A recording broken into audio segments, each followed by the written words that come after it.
Assalamualaikum warahmatullahi wabarakatuh.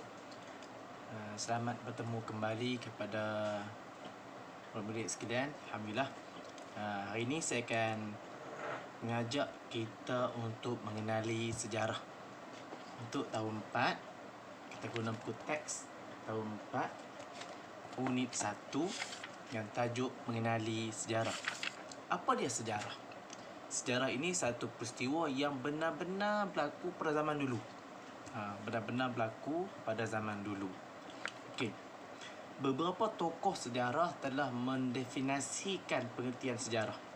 Pertama, Herodotus, dia kata sejarah merupakan penceritaan tentang tindakan manusia dan sebab-sebab mereka melakukannya.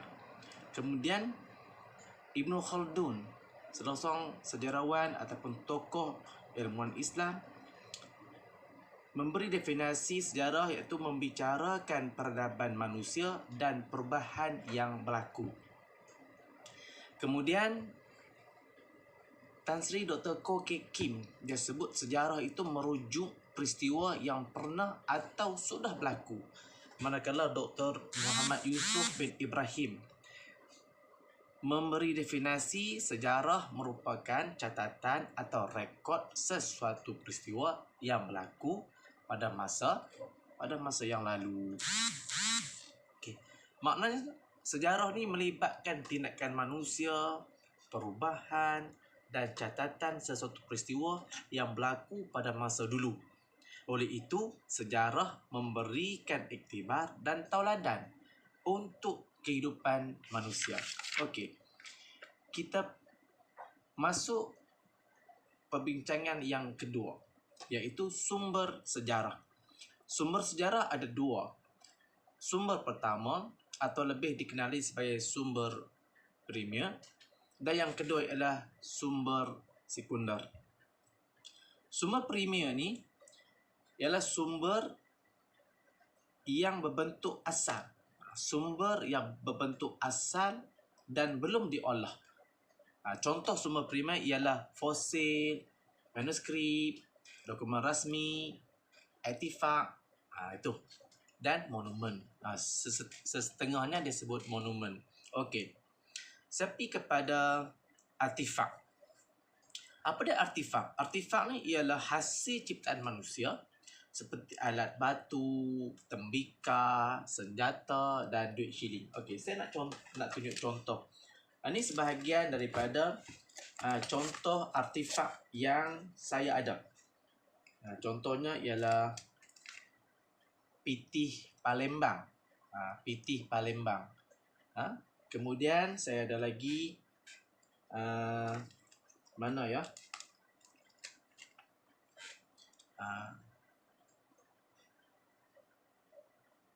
Tun Husin On. Bank Rakyat Rancangan Malaysia keempat. Ni. Dan di sini ada gambar Tun Husin On.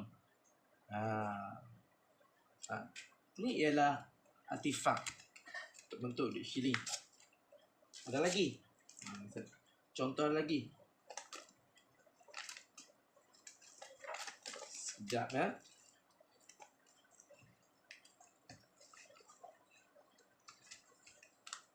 Ni. Tak nampak lah pula. Queen Elizabeth. Queen Elizabeth ni ialah duit shilling Borneo tahun 55. Ni.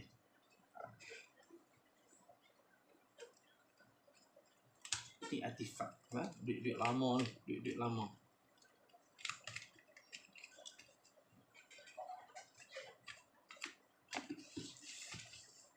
Atau tembikar. Ni saya tunjuk contoh tembikar. Ni bukanlah zaman prasejarah, tapi tembikar ni sebahagian daripada contoh yang terdapat pada zaman dulu. Ya. Kemudian manuskrip. Manuskrip ialah tulisan tangan seperti hikayat Hang Tuah ataupun Surah Salatin. Contoh manuskrip yang saya ada Ni manuskrip. Manuskrip Tayyib al-Ihsan fi Tayyib al-Insan. Ni kitab perubatan. Yang kitab perubatan ini pada tulisan asalnya berusia lebih daripada 100 tahun. Okey nah. Ni contoh manuskrip. Dan ada juga manuskrip lama yang telah pun diperbaharui ataupun ditulis semula seperti Hikayat Hang Tuah. Hikayat Hang Tuah ini dah diperbaharukan. Kisah Hikayat Hang Tuah ataupun Hikayat Umar Umayyah ataupun Hikayat Malim Malim Deman. Okey, ni ialah contoh-contoh manuskrip, cuma yang ni dah pun diolah dan ditulis semula dalam tulisan Rumi. Okey. Kemudian fosil saya tak ada. Fosil ni saya tak ada. Fosil ni ialah tinggalan tumbuhan ataupun haiwan ataupun tulang manusia. Saya cuma ada contoh yang pernah dijumpai di Indonesia. Ni contoh penemuan rangka orang kenet ataupun kerdil yang berkaitan rapat dengan manusia di kepulauan sebelah Indonesia. Nampak? Nampak semua? Okey. Ni. Dan pernah juga ditemui di Perak. Di Perak, iaitu rangka Perak Man. Okey. Yang ketiga. Kemudian yang keempat ialah dokumen. Dokumen rasmi yang mengandungi catatan tentang sesuatu peristiwa sejarah yang telah berlaku. Ini dokumen rasmi. Ini dokumen rasmi yang saya ada. Ini dokumen rasmi yang saya ada. Ini juga dikira sebagai dokumen rasmi. Kalau kamu tengok di sini, ni ialah surat beranak pada tahun 50-an. Nampak? Tahun 50-an. Payah jumpa dah ni. Balik tanya, Tok Omu ada lagi tak surat beranak dia? Kalau tak ada, surat dia beranak lain. Okey, melawak saya nak. Okey. Itu sebahagian daripada sumber premier. Manakala sumber sekunder pula ialah sumber penulisan yang dihasilkan daripada sumber asal. Daripada sumber asal tu ditulis semula. Contoh sumber sekunder ialah buku, majalah, risalah dan akhbar. Contoh saya nak bagi di sini ialah buku. Buku sejarah. Kalau kamu tengok di sini, ni sebahagian daripada buku sejarah. Ni yang koleksi yang saya ada. Kedaulatan dan kekuasaan Melayu dalam teks sastra. Ni. Lagi. Ni. Rahsia Kota Palas, yakni pusat pemerintahan purba di Kedah Utara dan Perlis. Ini juga sebahagian daripada sumber yang kedua ataupun sumber sekunder. Okey. Dan yang ni buku. Yang ni berbentuk buku sejarah Perlis Indra Kayangan. Okey. Ini orang tempatan tulis. Orang tempatan tulis. Okey, yang ni dan yang ni merupakan sumber kedua dalam kategori buku. Okey. Kemudian majalah. Majalah. Sana saya ambil majalah saya. Ni majalah. Ni majalah lama. Majalah lama. Majalah yang diterbitkan pada tahun 80-an. Dah tak ada dah majalah ni. Nampak? Majalah juga sebahagian daripada sumber sejarah. Cumanya sejarah majalah ni termasuk dalam sumber yang kedua, sekunder. Okey. Kemudian akhbar. Akhbar juga sebahagian daripada sumber sekunder, sumber yang kedua. Saya ada sumber yang kedua, akhbar.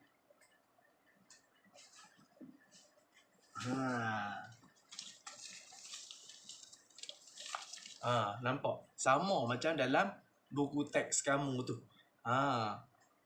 Nampak? Sumber kedua, yakni akhbar ataupun surat khabar.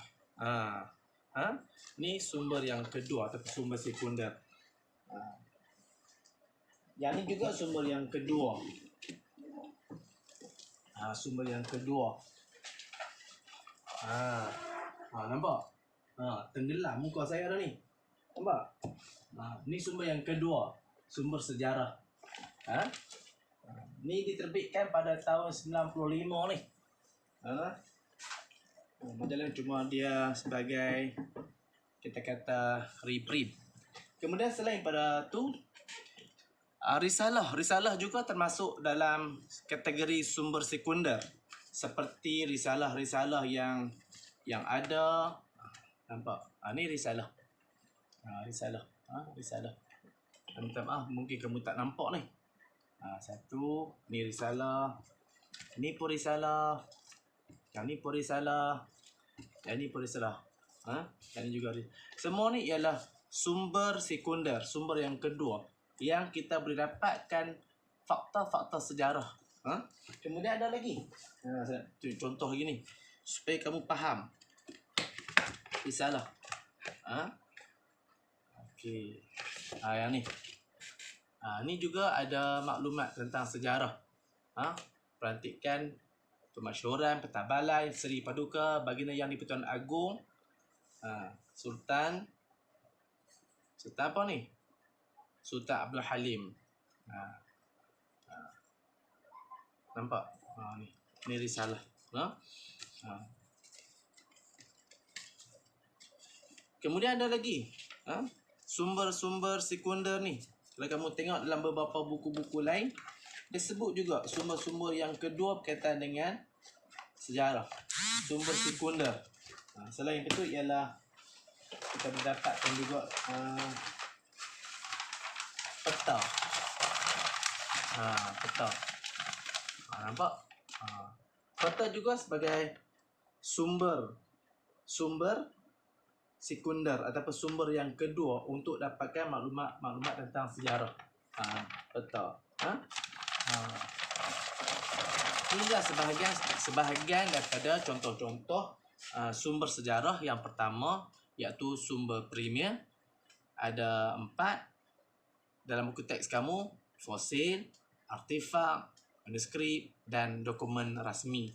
Manakala sumber sekunder pula ialah buku, majalah, akhbar dan risalah. Okey, anak-anak. Cuba kita tengok pula pada muka surat seterusnya dalam buku teks kamu, iaitu kaedah penyelidikan sejarah. Ustaz nak bawa pada kamu 3 kaedah yang dilakukan untuk membuktikan peristiwa sejarah itu betul ataupun tidak. Okey. 3 kaedah ini diguna untuk mendapatkan maklumat sejarah, iaitu kaedah arkeologi, kaedah lisan atau dikenali sebagai sumber lisan, dan kaedah bertulis. Kaedah arkeologi merupakan proses mendapatkan maklumat melalui proses gali cari. Contohnya fosil, tembikar, barangan logam dan kulit siput dicari melalui proses gali cari. Kalau kamu ingat, baru-baru ni ada keluar dalam berita kaitan dengan penemuan di Sarawak. Kamu cuba cari sumber ni. Apa yang mereka dapat di Balai Polis Kuching. Mereka cari gali lah ni di situ, sebab ada dikatakan tapak sejarah di situ. Kamu tengok nah. Kalau kamu tengok ada gambar di buku teks kamu pada muka surat 8. Gali cari di tapak arkeologi Sungai Batu, Kedah. Kamu tengok gambar dia. Saya tak tunjuk dah. Selain itu, terdapat juga bidang arkeologi maritim atau arkeologi bawah air. Kaedah ini merupakan proses mendapatkan maklumat tinggalan kebudayaan manusia yang terdapat di dasar laut ataupun sungai ataupun tasik. Contohnya macam kapal karam, struktur purba ataupun artefak. Kapal-kapal karam tu juga dilakukan oleh arkeologis ni untuk dapatkan maklumat sejarah. Kemudian kaedah lisan. Kaedah lisan ialah kaedah untuk mendapatkan maklumat melalui temu bual. Individu yang ditemu bual dikenali sebagai orang sumber. Kamu pergi cakap dia, pergi sembang dengan dia, pergi temu ramah dengan dia, tanya. Kalau di rumah kamu mungkin ada datuk kamu, tok wan kamu yang tua-tua tu, kamu tanyalah. Tok wan kamu tu ialah orang sumber. Kamu tanya tentang sejarah, contoh tentang sejarah tempat kamu, tentang sejarah kemerdekaan, contoh. Orang sumber terdiri daripada mereka yang terlibat dalam peristiwa bersejarah, melihat ataupun mendengar peristiwa sejarah daripada orang lain. Okey, langkah-langkah dalam kaedah lisan. Pertama, mengenal pasti orang sumber dan menyediakan soalan berdasarkan tajuk kajian. Jadi kamu nak dapatkan tokoh ataupun untuk nak ditemu bual tu, mestilah kamu nak kena pastikan orang tu betul dah orang tu sebagai orang sumber, dan sediakan soalan untuk ditanya. Kalau kamu tak sediakan soalan untuk ditanya, pergi jumpa orang sumber, kamu tak tahu nak tanya apa. Akhirnya sembang-sembang balik itu je. Jadi kamu kena pergi pastikan dia betul-betul orang yang boleh bagi maklumat tentang sejarah, maknanya orang sumber yang dia pernah lalui sendiri peristiwa sejarah tu, dia pernah melihat ataupun dia pernah mendengar. Jadi kamu pergi dan sediakan soalan. Itu langkah pertama. Langkah kedua ialah menemu bual dan merakam perbualan. Dah kamu pasti orang sumber, kemudian sediakan soalan. Lepas sediakan soalan, mestilah kamu nak tanya. Jadi tanya berdasarkan pada apa yang kamu telah rangkakan soalan tu.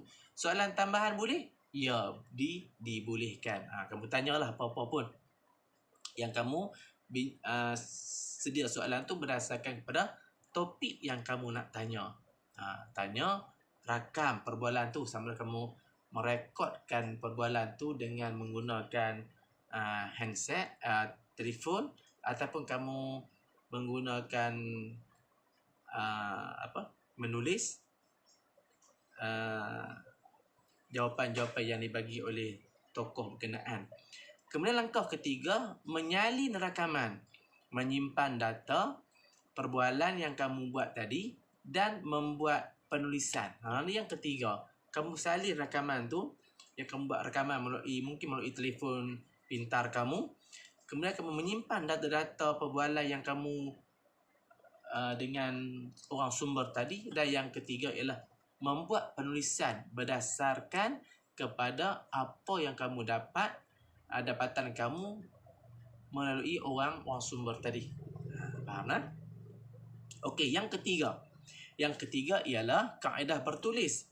Kaedah bertulis ini merupakan proses mendapatkan maklumat daripada tulisan dan lakaran. Maklumat ini diperoleh daripada dinding gua, kayu, batu dan bahan bercetak.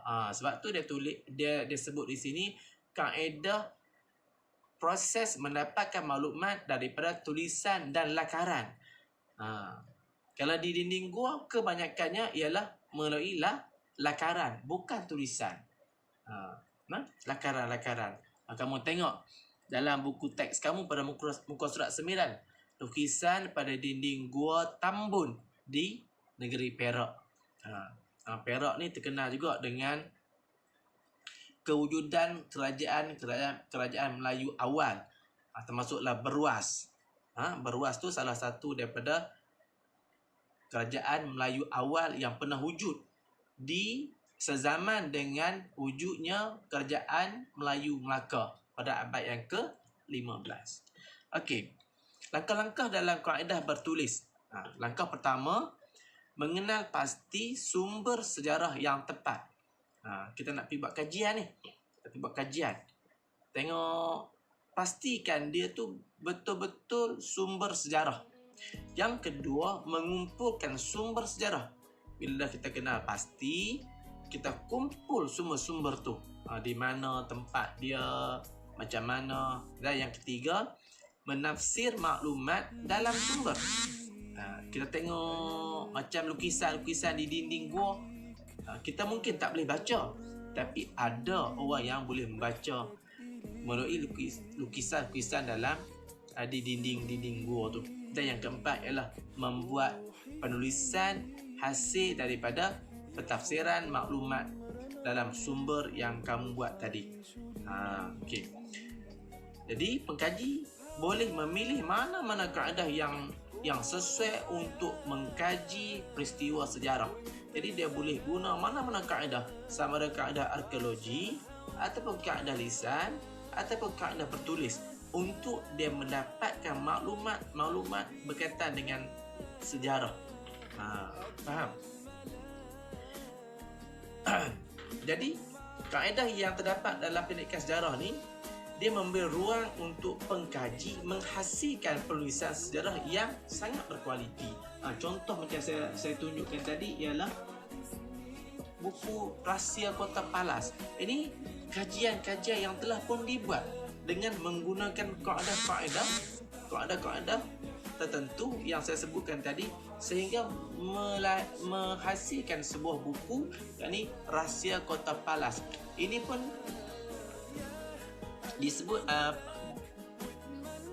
pusat pemerintahan purba di Kedah Utara dan Perlis. Ini juga sebahagian daripada sejarah kemunculan awal kerajaan ataupun negeri Perlis tu sendiri. Ni buku ni. Ni pun sama juga kajian yang dibuat. Kajian-kajian yang dibuat sehingga menghasilkan satu tulisan yang sangat berkualiti. Kedaulatan dan kekuasaan Melayu dalam teks sastra. Kamu tengok, hasil daripada kaedah-kaedah yang diguna pakai oleh pengkaji sejarah. Okey, anak-anak. Jadi apa yang kita boleh simpulkan ialah sejarah itu sesuatu perkara yang telah pun berlaku ataupun sesuatu peristiwa yang benar-benar berlaku pada masa lalu. Sebagai contoh, saya nak kaitkan kamu dengan tahun lepas. Tahun lepas kamu tahun 3. Jadi segala apa yang berlaku pada tahun 3 tahun lepas yang kamu lalui, itu adalah sejarah bagi kamu.